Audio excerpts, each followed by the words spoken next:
Allies have landed in Italy, which is occupied by the Germans. In their advance towards the north, where Mussolini is still in control, the American, British, Canadian and French armies are held up by the solid German defense belt along the Gustav Line in the area of Monte Cassino. Perched on top of the mountain is historical St. Benedict's Monastery. The Allies think that the Germans have turned this 1400-year-old monument into a lookout post.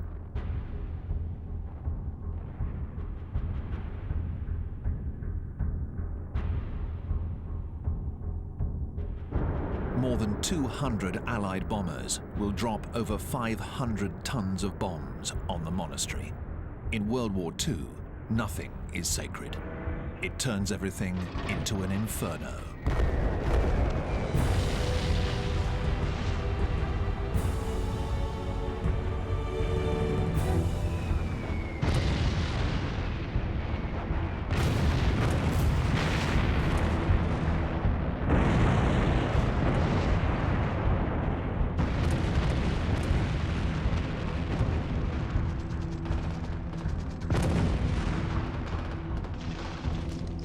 The Allies launch their attack, but the German paratroopers push them back.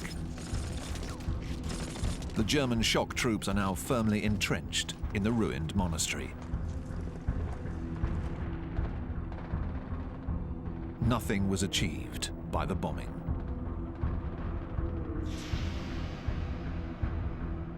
These scenes were filmed by the American director John Huston, who was sent to this front in Italy. He would later say, "It was a massacre in the freezing cold."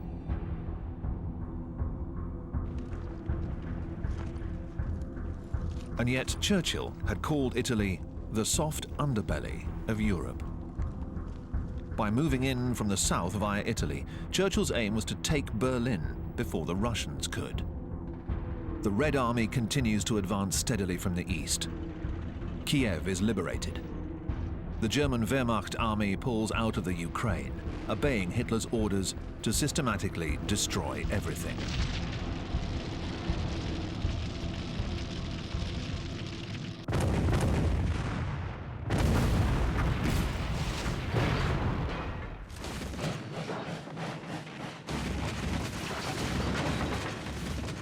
In Italy, several months later, the Wehrmacht is still holding the Gustav Line and Monte Cassino. The French general, Juin, proposes to surprise the Germans, who have left those slopes, thought to be too steep, undefended. The rugged soldiers of the North African and Polish regiments, however, managed to climb up the mountain and put the Allies on the road to Rome.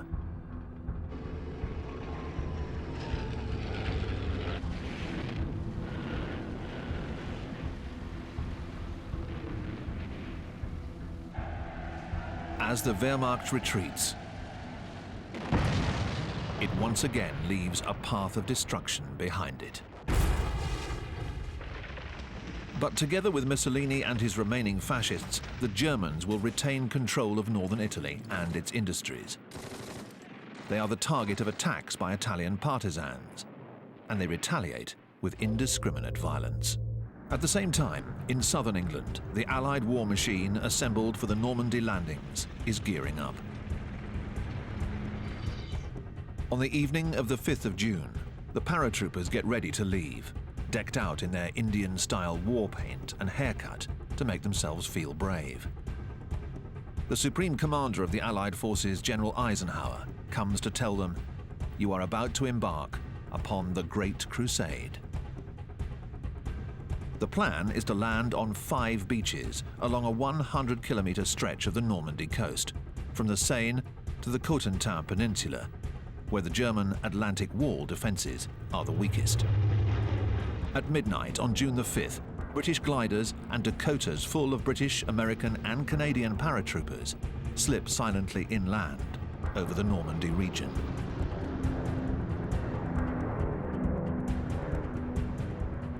The paratroopers are the first to set foot in occupied France. Their mission: to secure the flanks of the landing zone.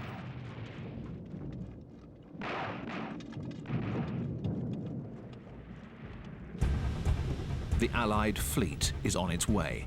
It is the biggest armada ever assembled. Nearly 5,000 landing ships and assault craft. Yet it is not detected by the Germans, who are prevented from carrying out reconnaissance flights by the stormy weather.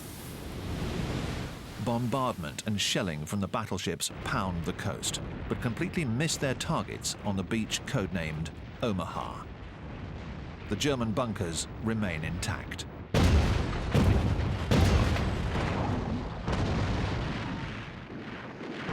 The first assault wave of American troops is getting ready to tackle the German defenses on Omaha Beach.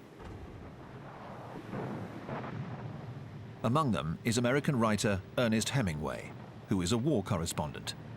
He writes, "As we moved in towards land in the grey early light, the coffin-shaped steel boats took solid green sheets of water that fell on the helmeted heads of the troops, packed shoulder to shoulder in a stiff, awkward, uncomfortable, lonely companionship of men going to a battle."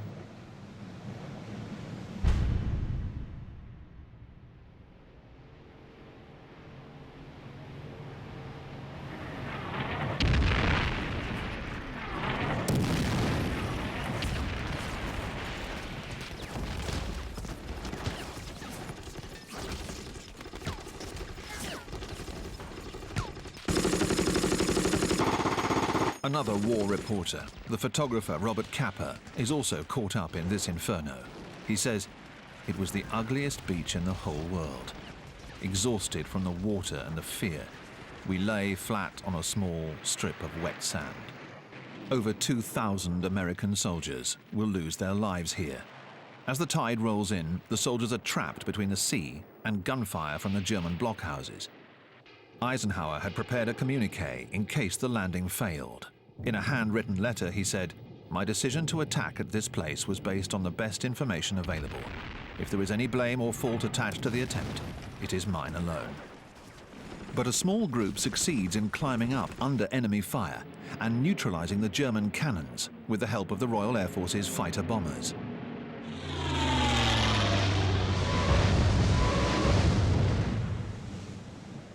In the meantime, the Canadian troops have landed on Juno Beach.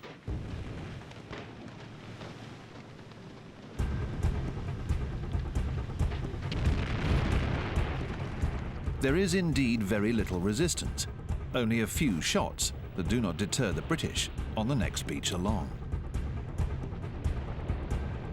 The few German defenders who survive the bombardments finally surrender.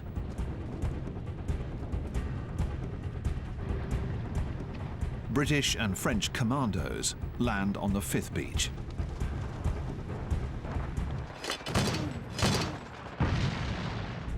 The Allies plan to land 326,000 men. In just 1 week, a daily average of 10,000 men, 3,200 vehicles, and 15,000 tons of supplies are ferried across. In order to accomplish this, a harbour is needed. But the Allies decided to stay away from the big ports, which were too well defended, and to land on the beaches of Normandy. Instead, they brought their harbours with them, gigantic construction kits called mulberries. 146 concrete caissons, 61 metres long and weighing 6,000 tons, were assembled to create breakwaters and piers, where the Liberty ships, as they were called, could unload their cargo. American shipyards had turned out one of these ships every day. In less than 3 years, the war industry has turned the United States into a superpower. The country has mobilized more than 11 million men. Its armies are now in France, Italy, North Africa, and Asia. The power of the United States is such that just a few days after the Normandy landings in Europe, it's able to assemble a second fleet on the other side of the world, in the Pacific, in order to attack the Mariana Islands, which are under Japanese control. Having taken the island of Tarawa the year before, the Americans now want to use the island of Saipan as a base for bombers taking off for Japan. Some 127,500 troops, 2/3 of them Marines, prepare for combat. 15 aircraft carriers and 900 planes will crush the Japanese Air Force in an air battle which will come to be known as the Great Marianas Turkey Shoot.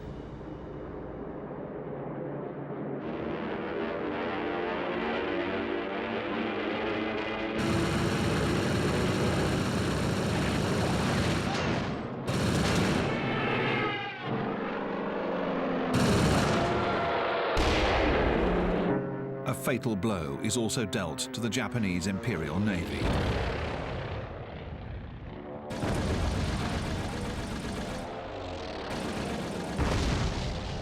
After which Japan's defences in Saipan are battered.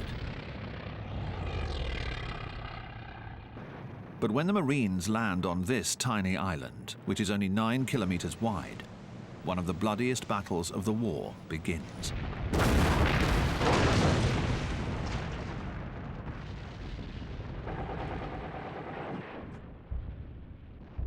Over 15,000 Americans and at least 27,000 Japanese will be killed or wounded.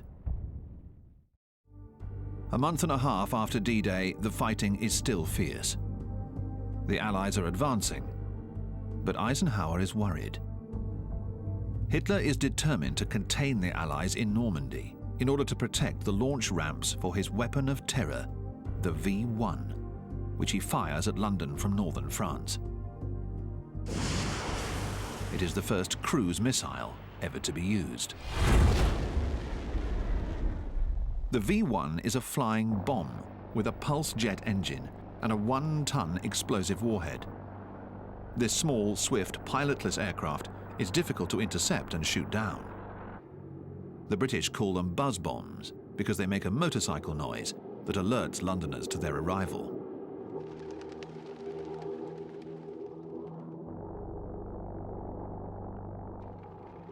By the time the V-1s reach the capital city, their fuel is used up and their engines die out. Londoners never know where they will fall.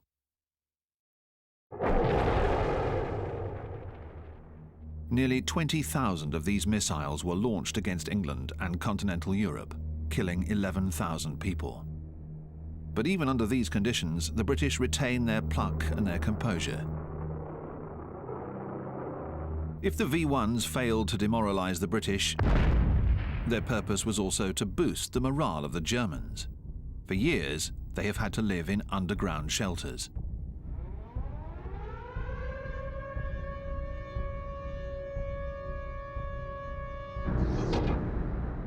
American bombers by day and British bombers by night demolish Germany's cities under a carpet of bombs. American planes dropped 1.4 million tons of bombs. Allied bombing led to around 600,000 casualties, 7 million homeless. Such is the outcome of the strategic bombing campaign, whose purpose is to destroy the industrial and human potential behind Germany's wartime effort. In the Führer's headquarters, the Wolf's Lair, beneath the obligatory smiles, many of Hitler's officers are deeply troubled, especially those from the old Prussian military aristocracy.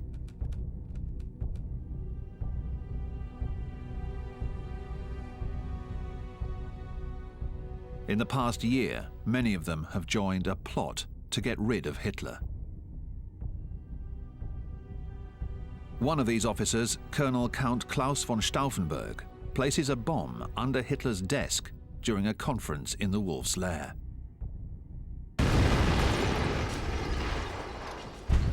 It is this heavy table that saves Hitler. It deflects the blast that would eventually kill 4 men and wound 20 others. Of the failed assassination attempt, Hitler says, "Having now escaped death, I am more than ever convinced that the great cause which I served will be brought through its present perils, and that everything can be brought to a good end." Hitler is only slightly injured, a bruised arm, his eardrums punctured, his hair singed. But the incident deeply traumatizes him, affecting his mental state, intensifying his cruelty and his paranoia. He unleashes his revenge. The main conspirators are tried, 5,000 suspects were arrested, 200 of them executed, and their families deported. He has no second thoughts about executing his marshals. Because he agreed to replace Hitler at the head of the army, Rommel is forced to commit suicide. Hitler hypocritically gives him a state funeral. Henceforth, power is in the hands of the SS. Nothing can save Germany now. The Russians continue to advance in the east.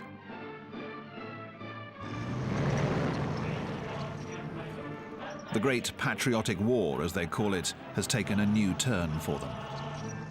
The Red Army is suddenly able to strike with a force that amazes all sides. An endless supply of men, even after the extremely costly battles of Moscow and Stalingrad. The offensive in Belarus in the summer of 1944 is one of the biggest battles of the Second World War. The Eastern Front is 1,000 kilometers wide, but the Russians are able to push forward hundreds of kilometers within 2 months, destroying 17 German army divisions. The Wehrmacht retreats towards East Prussia, leaving behind many thousands of casualties. Some 50,000 captured Germans will be paraded through Moscow. In the west, the Allies are gaining the upper hand.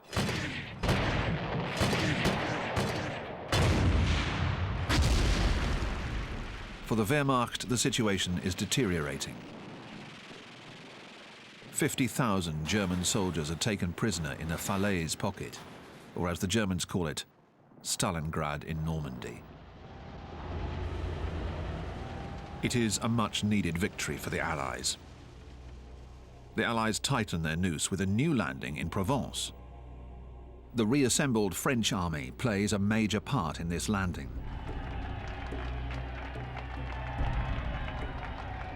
Africans, Moroccans, Algerians, Tunisians, French colonials, and young Frenchmen who were part of the Free French forces aid the liberation in Provence.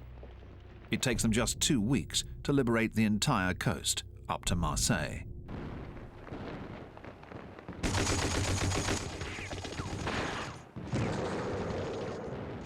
The resistance movement comes out of the shadows and participates in the liberation, as it will do in Paris. Paris rises up. Barricades are erected across the city.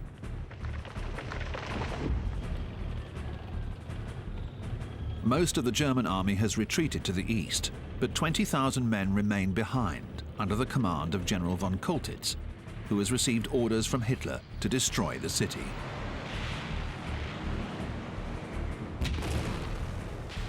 Violent fighting breaks out. On the 4th day of the insurrection, a French unit, General Leclerc's 2nd Armoured Division, arrives from Normandy, and the capital is finally liberated the next morning.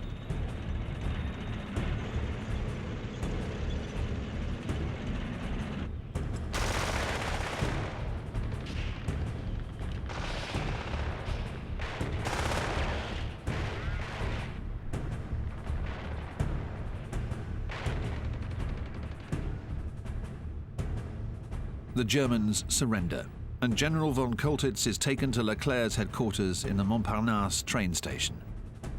Hitler had just called and asked his famous question: "Brennt Paris?" Is Paris burning? Choltitz preferred to turn himself in. This highly disciplined officer from the Airborne Regiment disobeyed Hitler's order to fight to the last man. Then de Gaulle arrives, with eloquent words for history. Paris outragé, Paris brisé, Paris martyrisé, mais Paris libéré. While France and Belgium are progressively liberated and the Red Army waits outside Warsaw, on the other side of the globe, the American General MacArthur is returning to the Philippines. After escaping from the Japanese siege 3 years earlier, MacArthur said, "I shall return." His return is sumptuously staged by his public relations staff, complete with his legendary Popeye corncob pipe. He proclaims, "People of the Philippines, I have returned. The hour of your redemption is here."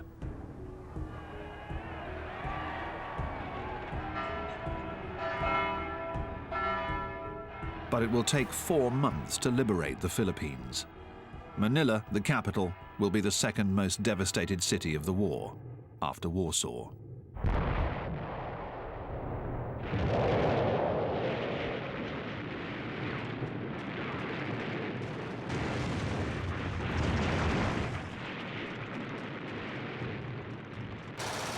The savagery and the cruelty of these combats can be explained by the American troops' discovery of the mass execution of hostages and the camps with the surviving US prisoners from 1941.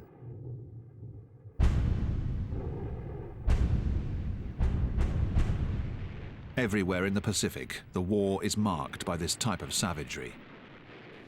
Everywhere, the same confusion of Marines trapped on the beaches of these infernal islands. The same suicidal obstinacy of the Japanese. For them, surrendering is the ultimate disgrace.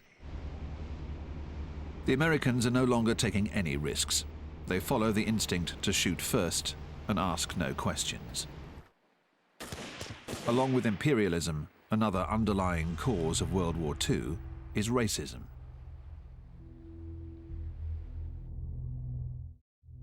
Racism gave birth to Auschwitz, the killing factory, liberated by the Russian offensive of January 1945.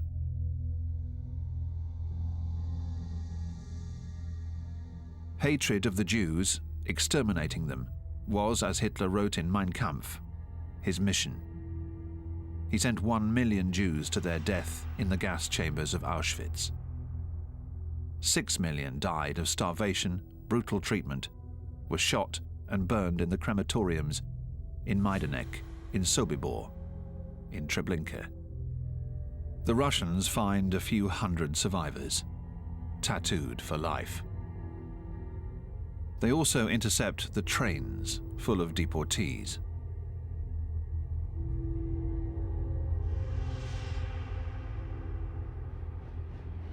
The Nazis continue to give priority to these death trains, even over the munitions convoys.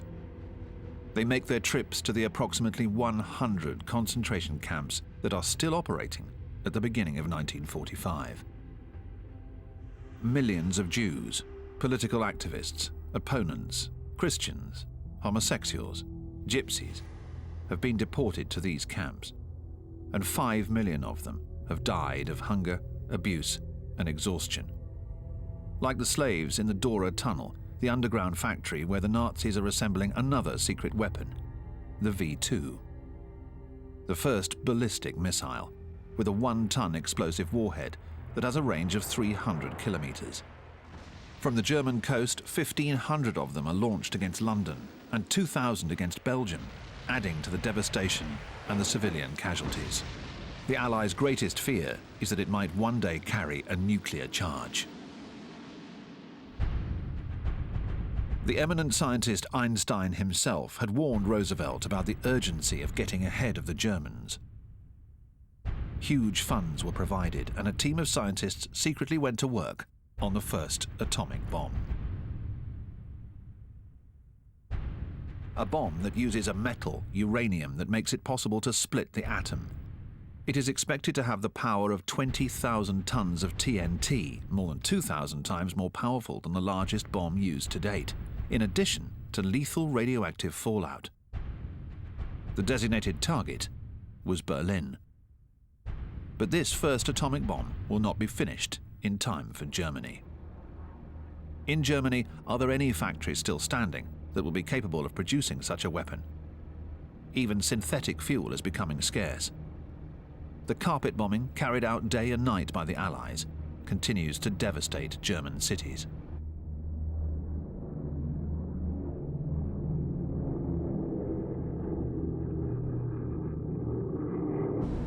The Allied bombers will destroy Dresden, an important center of communications for the German armies on the Eastern Front, and one of the biggest industrial cities in the Reich. Until now, it has remained untouched. Dresden, known as the Florence of the Elbe, was one of Europe's finest medieval cities. Phosphorus bombs create a fire typhoon in which an estimated 25,000 people are burned to death. The city continues to blaze for 7 days. Churchill had said, "We will make the German people taste and gulp a sharper dose of the miseries they have showered upon mankind." Their cities are dying, and now Goebbels and the Nazis want to send all Germans from 16 to 60 years old to their deaths as part of the Volkssturm, the People's Militia. They shout, "I vow to fight courageously for my homeland, swear to die for Adolf Hitler." Hitler says there must not be any weakening of Germany. His generals, those who survived the massive purge following the July 20th assassination attempt, no longer dare to oppose the Führer. They obeyed his order, which seemed absurd, to launch an attack in the west, in the Ardennes, during winter.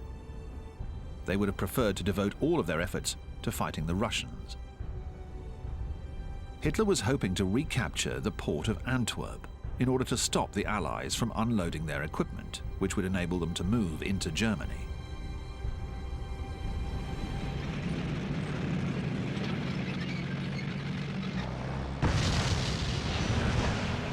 But the German offensive in the Ardennes failed, due to the extraordinary defense put up by the American paratroopers in Bastogne, to the intervention of General Patton's tanks, and to the overwhelming power of the Allied air forces.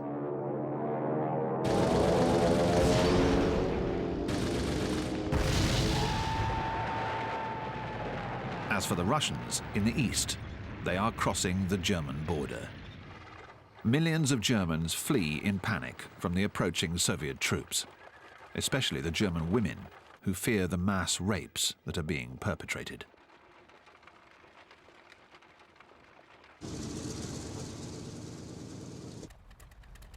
There is no dissension between the Western Allies and the Russians. Moreover, in Churchill's mind, the problem with Germany is practically over. He is now thinking about how to divide up the occupation zones. He and Roosevelt meet in the Crimea for an important conference with Stalin.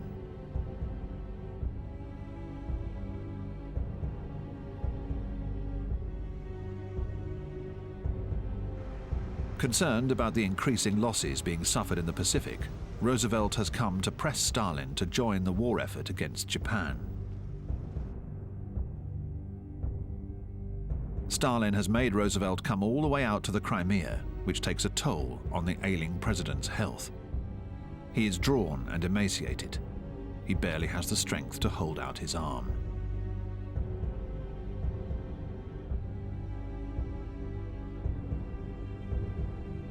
Roosevelt smokes cigarette after cigarette. He is very frail. He will pass away a few weeks later. His main priority is Japan. At the same time, he does not have the strength to oppose Stalin, who liberates but also occupies the Baltic states, Romania, Bulgaria, Hungary, Poland, Silesia, and Prussia. And there is no way to make him leave. The only one who tries to negotiate is Churchill. Finally, he gets Stalin to promise to hold free elections in Poland, a promise that will never be kept, and to give up Greece, which will lead to civil war. The Greek communist partisans will rise up, and Stalin will let them be massacred. One of the goals of this conference is the founding of the Organization of the United Nations, which will soon be convened in San Francisco. The UN's mission will be to seek a peaceful settlement for all disputes and to protect human rights. This picture heralds the beginning of the Cold War.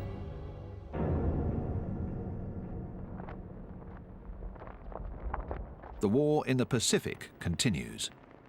The Marines raise the American flag on top of Mount Suribachi, the volcano that dominates the island of Iwo Jima. The battle took the lives of 7,000 Americans and 20,000 Japanese. It is now possible for the Boeing B-29 Superfortress bombers, taking off from Iwo Jima and other islands in the Pacific, to reach Japan. Humans have invented something even more vicious than the phosphorus used in Dresden: napalm, gasoline mixed with incendiary jelly, 1,700 tons, dropped on little houses made of wood and paper.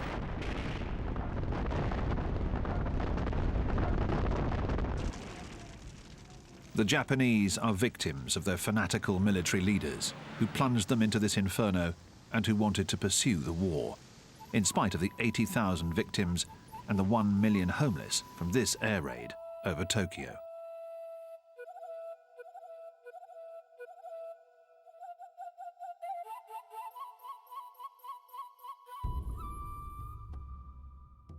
7 years earlier, Hitler was at his chalet in the Bavarian Alps, along with his dog Blondie, of whom he seemed to be fonder than any human being. He predicted, "The next war will not end like the First World War. There will be no 11th of November. It will be either victory or annihilation." Perhaps this vertiginous feeling of all or nothing is what kept him from marrying his mistress, Eva Braun. He said, "I'm already married to Germany." His Germany is on the verge of collapse. The Soviet forces have surrounded Berlin. But Hitler refuses to admit defeat. He says, it will be the opposite of Stalingrad. But his remaining soldiers, overwhelmed by the Russian rocket launchers, surrender one after the other.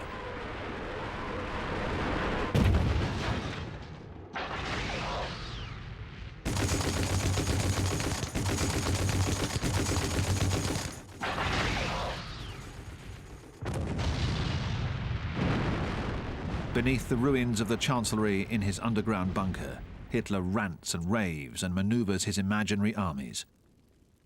The last of his faithful followers take advantage of a lull to come out and celebrate his birthday on April the 20th. Hitler is 56 years old.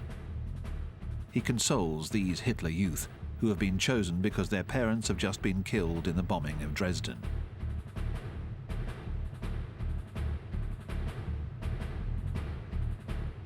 As the Americans advance westward, they capture thousands of these Hitlerjugend, sent to the front to replace the soldiers who've been killed. The Americans can hardly believe their eyes. These boy soldiers are afraid of nothing. They have undergone years of brainwashing. Hatred and racism have been indoctrinated into them. The old men in the Volkssturm, who are also captured, have no words of comfort for them.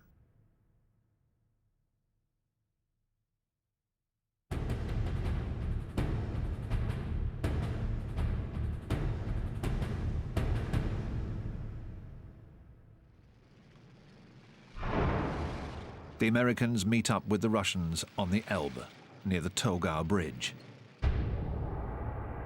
East meets west, the final act of the alliance. The atmosphere is friendly for the cameras.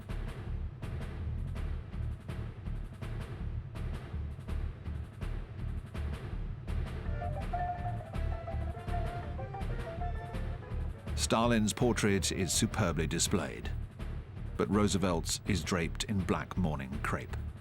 He died on April the 12th. One of America's most renowned generals, George S. Patton, is furious. He thinks the Americans should have entered Berlin before the Russians. Patton, the man with the pistols in his belt, who drove his tanks through Africa, through Normandy, through the Ardennes.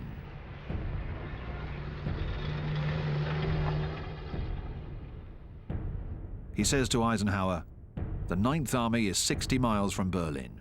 Not to go all the way there is a historic error whose consequences will be very grave." Eisenhower says nothing. The only thing that matters to him is to eliminate Hitler and the Nazis.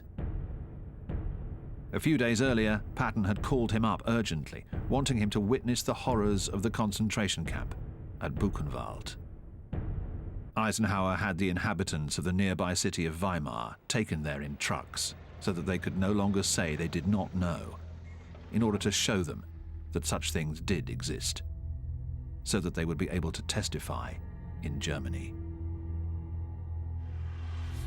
To say that they had seen the tattoos collected from the corpses of the deported. The lampshades made of human skin. The shrunken head paperweights.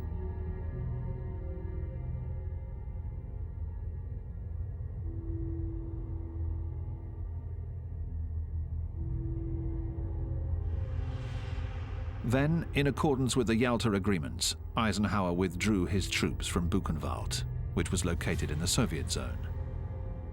Stalin immediately puts the camp back to work. it will become part of his prison system, where people suspected of hostility towards his regime will be imprisoned. In Berlin, the Russians are 300 meters away from the Führer's bunker.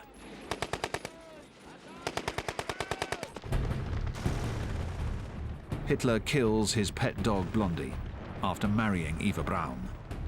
She swallows a cyanide pill. Hitler shoots himself in the head.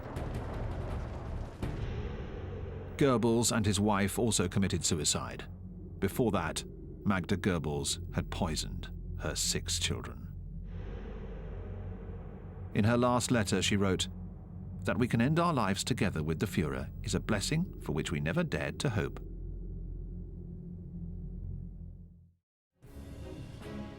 The Soviets will raise their red flag over the Reichstag.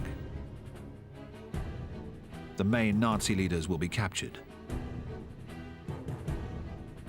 Like Goering, one of Hitler's most diabolical accomplices. In Italy, Mussolini is executed by partisans, and his body is lynched by the crowd. Everywhere in Europe, a wave of revenge is unleashed against those who in one way or another collaborated with the devils. In Berlin, Anna Pavlovna directs traffic at the Brandenburg Gate.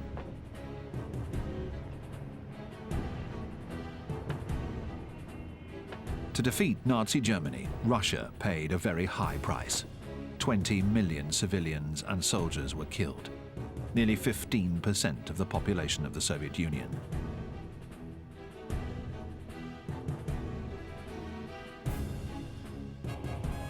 Soviet General Georgy Zhukov has himself filmed in the ruins of the Grand Chancellery of the Reich, the very symbol of Hitler's delusions of grandeur.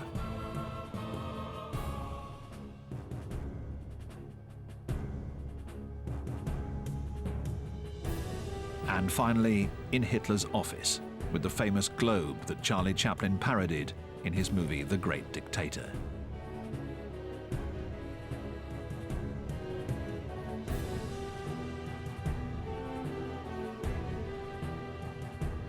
Hitler had ordered the SS to burn his body. The Soviets will get rid of the bones in order to prevent any kind of hero worship.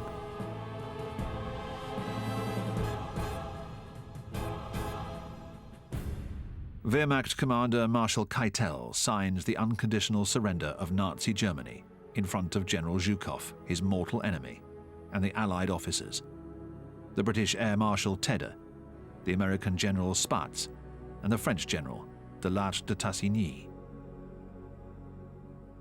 Keitel will later be tried at the International Nuremberg trials. He will be hanged, like many other war criminals.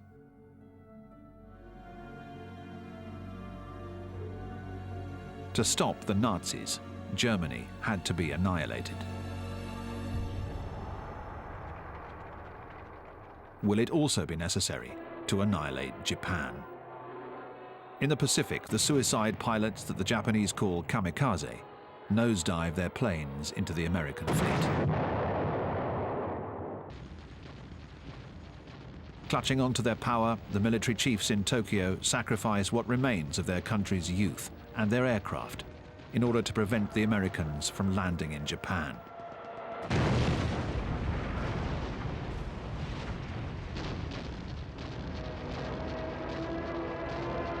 In the end, the United States decides against an invasion of Japan, which it thinks will cost the country 1 million lives. Instead, it detonates the atomic inferno. The first 2 nuclear bombs ever exploded kill in 1 second over 100,000 people, and finally enable the Emperor, Hirohito, to seek peace without losing face. The atom bomb had to be dropped before these Japanese soldiers and officers would finally consent to perform this act, which is entirely contrary to the Bushido, their code of honor. A few Japanese soldiers take to the jungle. Some never even learn of their country's defeat. The last of these will come out of hiding and turn himself in 1975. In Tokyo Bay on board the USS Missouri, the representatives of the Allied nations from China, Great Britain, Russia and France are filled with emotion. They have the privilege of attending the signing of the Japanese surrender that marks the end of World War II. General MacArthur represents the victors.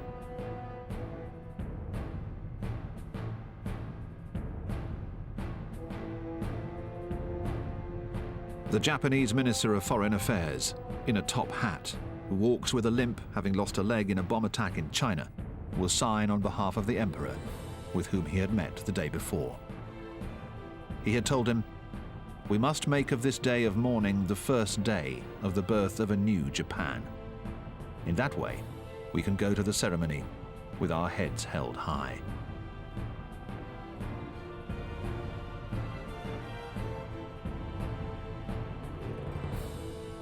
MacArthur concludes with these historic words: "It is my earnest hope, and indeed the hope of all mankind, that from this solemn occasion a better world shall emerge out of the blood and carnage of the past."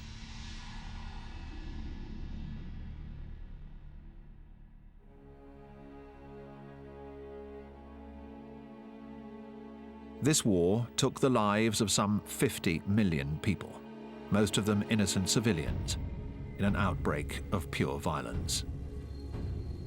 Thousands of victims suffered for many years afterwards from the appalling after effects of nuclear radiation, or from the terrible loss of parents or children exterminated in the Nazi camps. This series is dedicated to the victims of all forms of totalitarianism. Let us be grateful to the cameramen, the unarmed heroes who recorded these combats for posterity.